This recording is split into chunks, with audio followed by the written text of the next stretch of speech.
Bonjour, j'ai aimé ce livre. Michel Malherbe, Thomas Hobbes ou L'œuvre de la raison.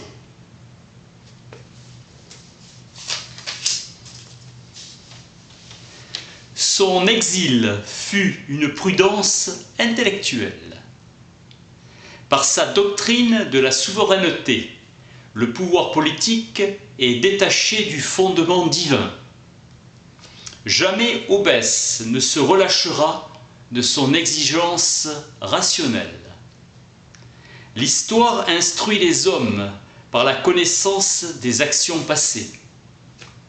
La philosophie est non la connaissance du fait, mais la science du pourquoi. Chacun connaît exactement la mesure de sa liberté, qui est le rapport réel entre son vouloir et son pouvoir. Le droit de nature et la liberté de chacun d'user de son pouvoir selon son seul jugement en vue de la préservation de sa vie. La première règle est que tout homme doit s'efforcer à la paix aussi longtemps qu'il a un espoir de l'obtenir. La justice est l'acte par lequel chacun s'est engagé à tenir sa promesse.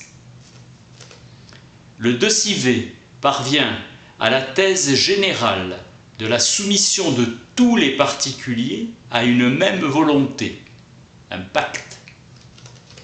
Le souverain est le dépositaire de l'autorité de chacun et l'expression de l'autorité de tous. Par la puissance qu'il détient, le souverain s'affirme légitime. Le souverain déclare sa volonté par la loi qui oblige civilement les citoyens. La loi reconnaît et établit civilement le droit du citoyen en le limitant indirectement. Le contenu propre de la religion relève d'un pur acte de foi que la raison ne peut pas fonder. L'obéissance est notre perfection, les parfaits sujets d'une république parfaite. Michel Malherbe, Thomas Hobbes ou L'œuvre de la raison. Lisez-le. Merci.